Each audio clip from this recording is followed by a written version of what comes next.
beautiful 2017 WRX, and you should tell the audience all about it. So why did you choose the WRX over the STI? $10,000. That specifically, but also you're with me on non-EJ for the most part. I like this motor, the F series, a little bit more. Yeah. So tell me why you chose the F over the EJ. To be totally honest with you, when I got the car, I was kind of just like, I just want a WRX. So I just went and got a WRX.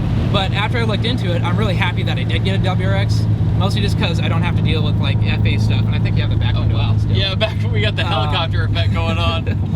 But the FA is just a much better, kind of well-rounded engine. It's a lot better in town than the EJ. Oh yeah, totally. And it's a lot torquier down low. What I love about it too is, you know, I drove the stock one recently, and I did a video called, you know, the roast of the STI. Yeah. And people got really mad at me. Like, I'm sure every Subaru forum in the world was like, screw this guy. Mm-hmm. But I had valid points from owners on both sides. Like, right. I did some research. I asked STI owners if it was true. Yeah. Because I got all the information I got was from the owner of the WRX. So I trusted him. He's a good friend of mine. So I was like, I wonder if it's true. And I went around to car meets and asked, tell me about your experience with this car, the right. STI and all that, and do you think it's worth it?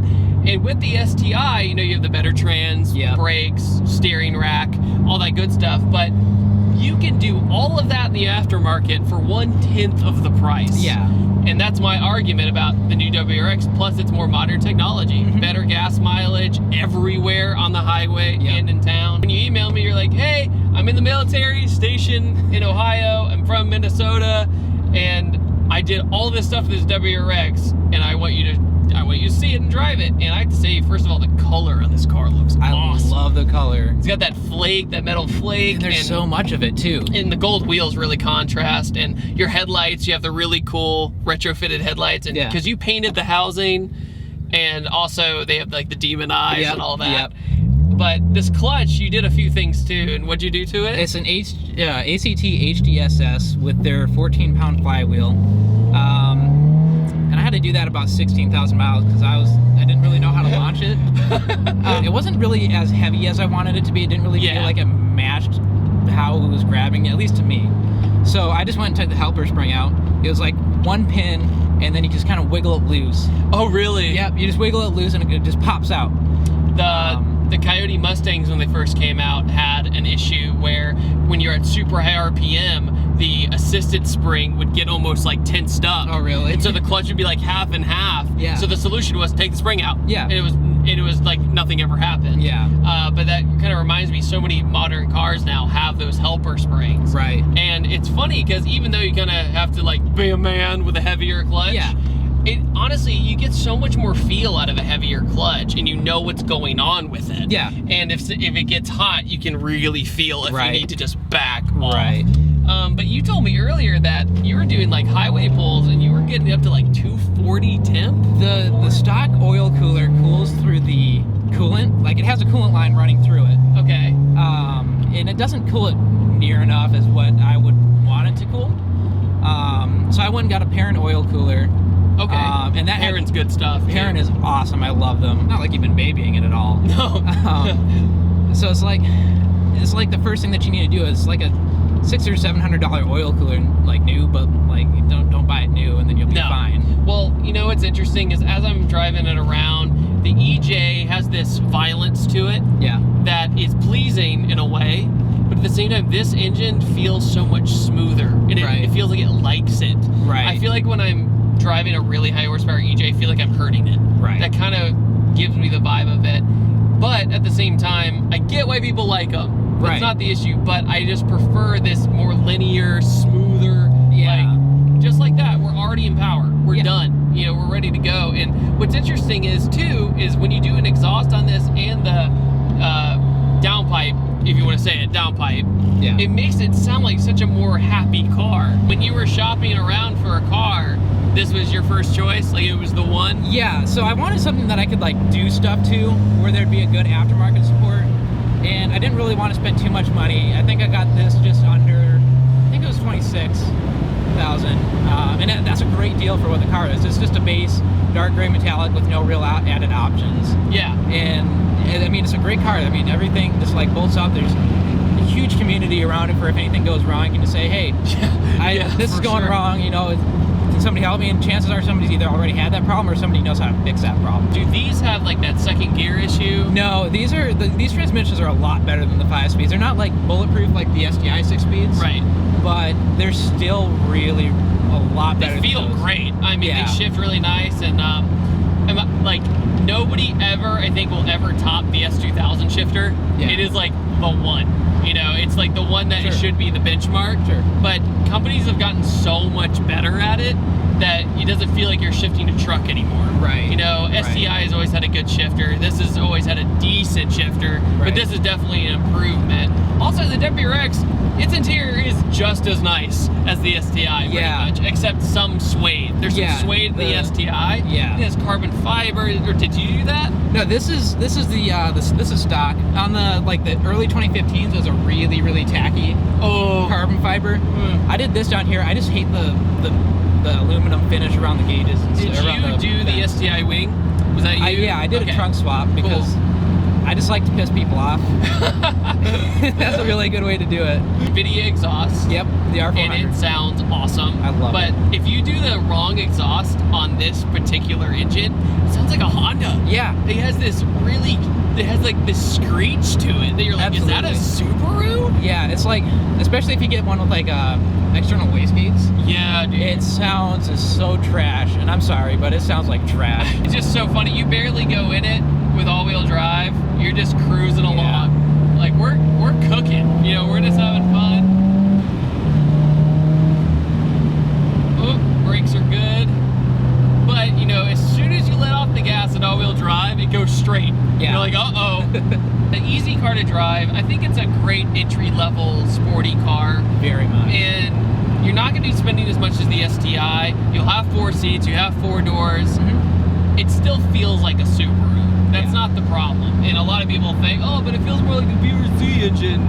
I still think it feels like a Subaru personally. But this car, when the 2015 body style came out, I was kind of like, I was the same way. But when you do what you've done, in my opinion, yours is like, this is like total kiss ass. But in my opinion, you have like the most tastefully done WRX I've seen, and proven to me that this motor in combination can still be a lot of fun, because when you first get them, it feels like a commuter car. Yeah. You know, it doesn't make a lot of sound. The power band is kind of different, but with you doing the exhaust and everything else, it really woke this thing up. 100%. The first thing I did to the car was muffler deletes. Oh, I'm sure that was wild. It was great, and it wasn't too loud or anything, because the stock exhaust, even just like with muffler deletes, there's still a bunch of stuff in there. But then I did the J pipe, and it's just a catted J pipe. It's like it's like that big, but it's a 300 cell count J pipe. And taking those long pauses. Yeah. And it just made it so much louder. I'm like, I don't really want to do that. So I just went and got an R400, and it was way. It's the way to go. It's the way to go on these cars. It's either an R400 or a Q300. The N1s they get to the point where it's almost Honda-y.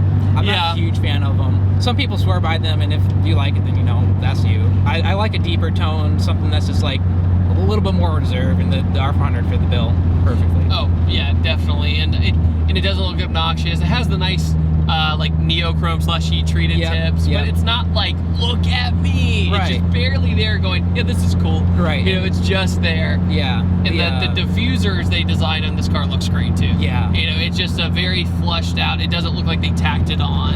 Yeah. Was it hard to do the headlight stuff you did? No, those are the easiest headlights I've ever taken apart. You just take it, like, literally stick them in the oven for like 10 minutes at 250. Oh really? Yeah. And it'll just pull apart.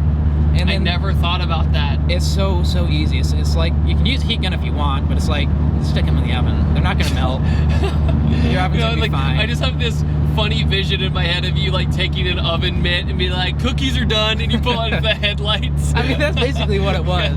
So the intake on this is really what creates that turbo sound we hear so much when I downshift. So I barely get in it. So your intake system, what's that? That's just an ETS intake. ETS has been around forever. You know, they've done a lot of Evo stuff that I've driven, and they make really good products for sure. Oh, absolutely. I was super happy with this, even just the sound of this. If you're just like, I want a tune and I want an intake and like an axle or a catback, you can just go and get a tune for that. I feel like every time I get in a Subaru that's slightly modified, it's always an access port. This no matter what, it's like the go-to thing. My friend Jeff, who came down with me, his bug eye is open source tuned.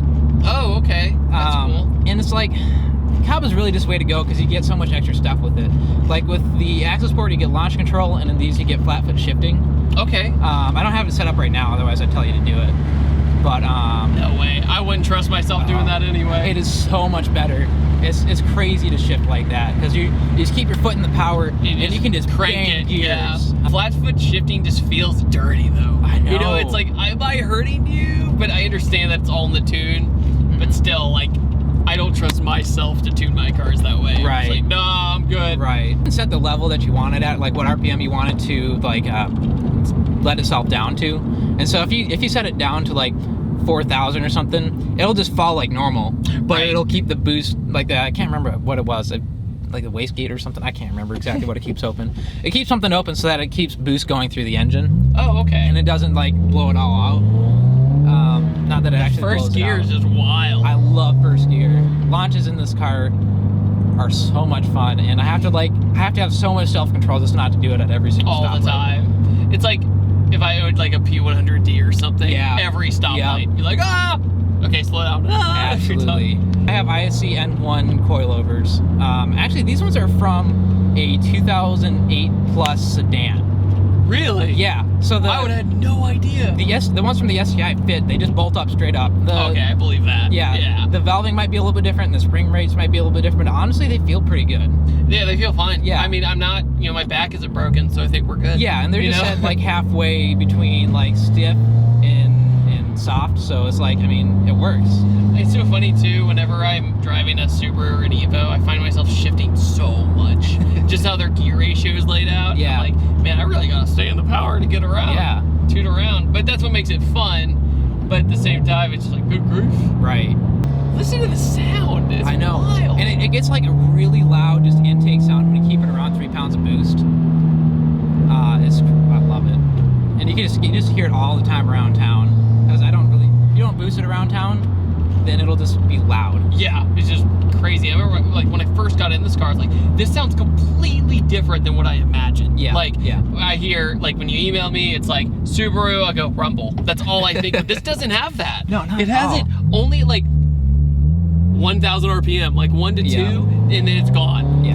And it kind of, I think that gave Subaru a different feeling in a way, because once you've driven all the EJs, you're like, now what? Yeah, the EJs just have a lot of personality, and like kind of just, they're just dramatic, I feel like is the right word for them. Yeah. Whereas this is kind of like, okay, well, this is what you want me to do, so this is how I'm going to do it. Dude, I appreciate you driving all the way down here for this. No problem. I've had a great time driving this. Thank you so much once again. Thank you. Absolutely. Had a good time. And everybody, thank you for being in the military. He's about that life. Seriously, thank you for your service. And I'll see you guys next time. And take it easy. New uploads every Monday, Wednesday, and Saturday. Goodbye.